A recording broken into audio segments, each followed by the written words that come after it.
Hey everyone, welcome back to my workbench. It's been a little while. I've had a heck of a time even getting down here into the basement on my workbench to work on work on anything. I did get in a few Saturdays. I'm still working on this Nomad. Apologize to everyone who's been waiting. Um, oh, this wire is just flopping all over the place. Okay, it's starting to drive me crazy.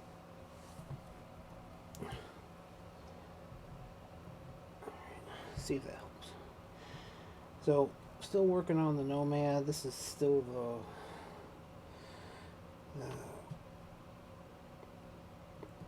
controller one output. Everything is so darn small and slightly. Oh, quit moving. Hard to work with.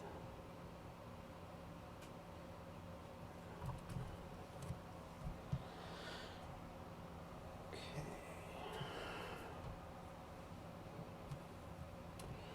It smells like fried chicken. It's your hand. Okay. Looks like you burn your finger. Anyway, nothing I haven't done before.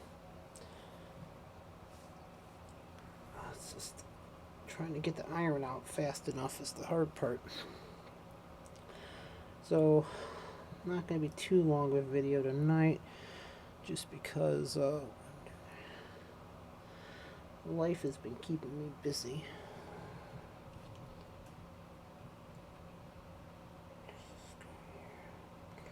Yeah, a little more solder. It's a tiny touch.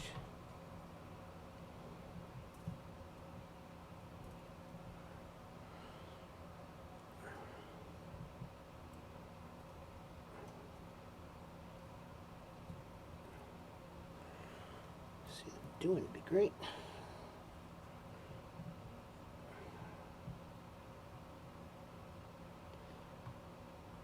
Sorry, you can't see what I'm doing. This is way too much lag when it comes to can't really do this through the electronic microscope. It's just too slow.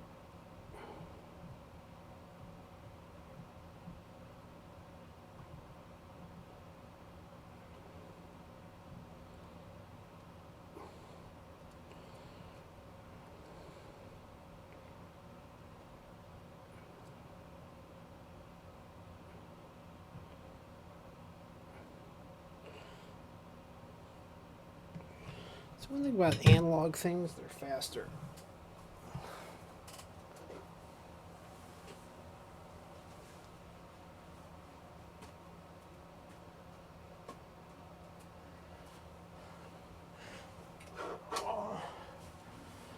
Well, it's a bit cliched, but I do listen to vinyl records. So I like the way they sound. I actually have two record players. I got one down here. I got my better one up in the living room. I just thought it was amusing. It was about a few months before COVID hit. It was last year, and I go into a um, Barnes and Noble, and they have virtually no CDs, but the gigantic record section. I thought that was really ironic yet cool at the same time. It's like I remember when CDs started replacing.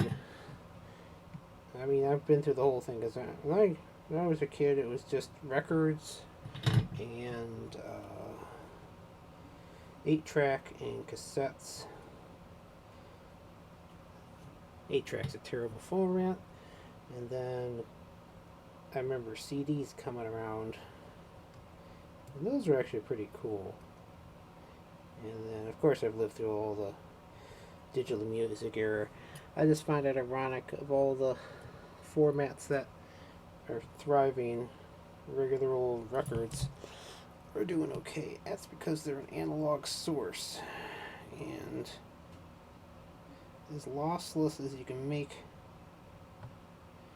a digital file, there's one thing you can't avoid. Oh, but you won't hear it anyway. Well, with CDs, the limiting format was only 16-bit depth, so you only get 65,556 possible levels. And then you have, that's called quantization noise, and then on top of that you have sampling noise, where you can only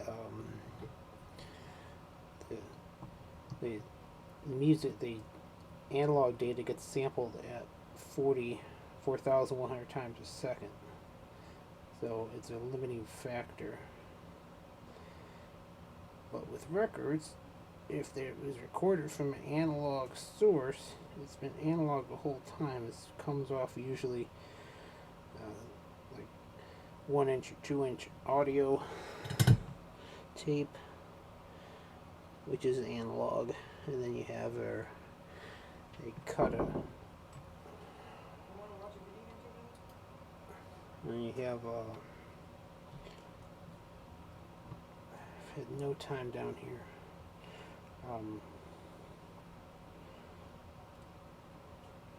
You have a lathe that cuts a shellac record, the master, and then they plate it and they stamp it. It's literally stamped, which I always thought was kind of cool how records work that way. Stamped from a master. Eventually the master wears out and you gotta cut a new master. But again, what it is you don't lose any of the quality because it's all analog. It's a 1-to-1. So only wire, I got 2 wires left. One of them is the I/O pins, and I gotta find somewhere to tap off the 5-volt line.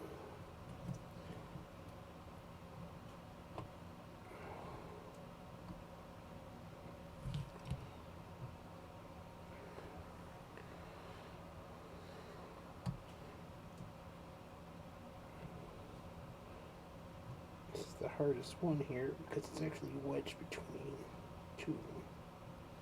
Let's see how it goes. Yeah, got it. And then the 5-volt line. Oh, there's a pad right by there. Good. It's right over here. I can see the trace. And well, I can probably tack onto the end of the pad while leaving the leg up. Let's see what I can do here. It's going to be on here for 1 more minute, and then I gotta get my son to bed. It takes a while.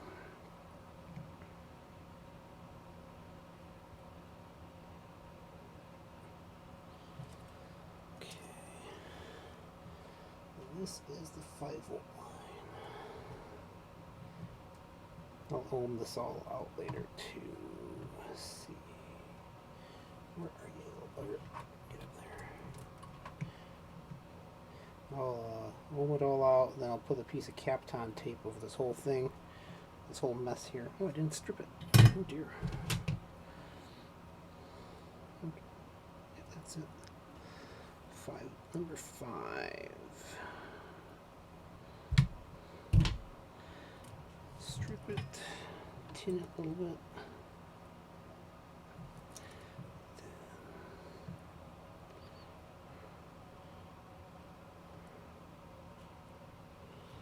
Goes right over here.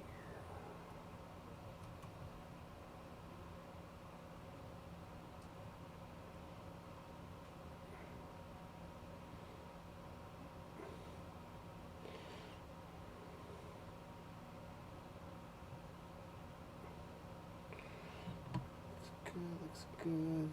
A little ugly, but I think it'll work. Let's see. A little bit perfectionist that comes to some of this stuff, but it's all on there. It's not going anywhere. So what I'm doing is put a piece of Kapton over it. Then I got to strip the other end here, and that I don't need a microscope for. I will need my set of extra helping hands. I'll solder on the, it's okay looking. It's not my best, but it should work. What I'll do is I'll Kapton over this whole thing. Just tack it all into place.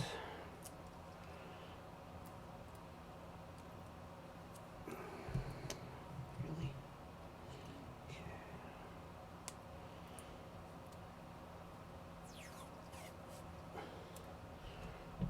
I've been using Kapton tape for years. I use it. The first time I used it was my first test engineering job where there was lots of aerospace and they use a lot of Kapton there too. So this is the back side of the board. The screen sits on. Where does the screen sit? The screen sits there, but it should be alright. Yeah, it's still alright. No, the screen sits on the other side. The screen sits on the other side, so I got room to work here. Height's okay. And I still have enough length to go. If I want up here, I can work with it. If I want over here, I can. If I want down here, I can. Wherever I go, I got room.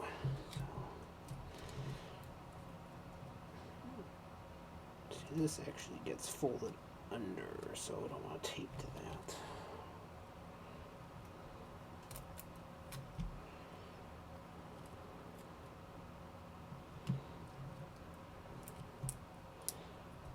My biggest unknown right now is I don't know how well this works because documentation is quite awful. If I can get this to work, I will go back and draw up schematics and stick it on my website so other people can see how to do this.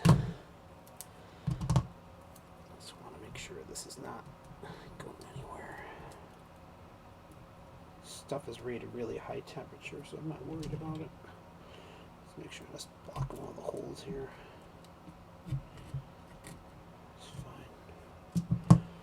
Even I'm covering a couple caps here. This stuff is non-conductive and it's rated for everything. So that's it for this end. And then next I'm going to solder this on, but I have to get my son to bed because it's after 9 o'clock. So everyone, thanks for watching and have a safe evening.